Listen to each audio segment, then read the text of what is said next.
krisis pangan melanda dunia, harga-harga pangan semuanya naik. Ini rakyat juga harus diberitahu. Perebutan ruang di perkotaan merupakan hal yang sering sekali terjadi dengan adanya peningkatan intensitas kapital demi jalannya investasi untuk mensejahterakan rakyat.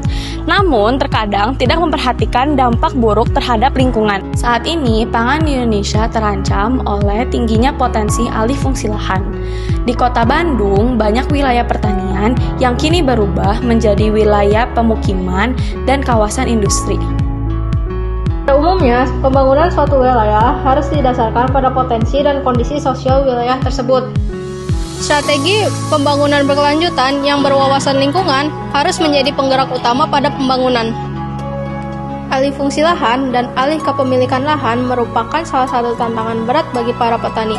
Jika tidak dapat dikendalikan, maka akan berpotensi menimbulkan krisis pangan, meningkatnya harga pangan, serta para petani akan kehilangan pekerjaannya. Di daerah Bandung, banyak sekali lahan pertanian yang dialihfungsikan menjadi perumahan atau kawasan industri. Ini menyebabkan lahan sawah di Bandung tidak seluas dulu. Masyarakat yang tinggal di daerah Ciwastra mengatakan bahwa sekarang sudah jarang ditemukan sawah yang menanam padi. Bagi petani, lahan pertanian adalah segalanya, dan lahan inilah yang menjadi sumber penghidupan mereka. Tetapi akhir-akhir ini lahan pertanian dijadikan sebagai pemukiman warga dan pabrik industri. Alih fungsi lahan yang terjadi dapat menyebabkan dampak langsung maupun dampak tidak langsung. Dampak langsung yang diakibatkan oleh alih fungsi lahan berupa hilangnya lahan pertanian subur, hilangnya investasi dalam infrastruktur irigasi, kerusakan natural lanskap, dan masalah lingkungan. Kemudian, dampak tidak langsung yang ditimbulkan berupa invasi penduduk dari wilayah perkotaan ke wilayah tepi kota. Kegiatan alih fungsi lahan pertanian merupakan pengaruh terhadap lingkungan. Perubahan lahan pertanian menjadi lahan non-pertanian akan mempengaruhi keseimbangan ekosistem lahan pertanian. Terdapat beberapa strategi yang dapat dilakukan untuk menekan alih fungsi lahan. Mencadangkan kawasan pangan yang dilindungi dari proses alih fungsi lahan. Membatasi luas lahan yang dapat dialihfungsikan. Membatasi alih fungsi pada lahan yang memiliki produktivitas tinggi, daya serap tenaga kerja, dan fungsi lingkungan yang tinggi.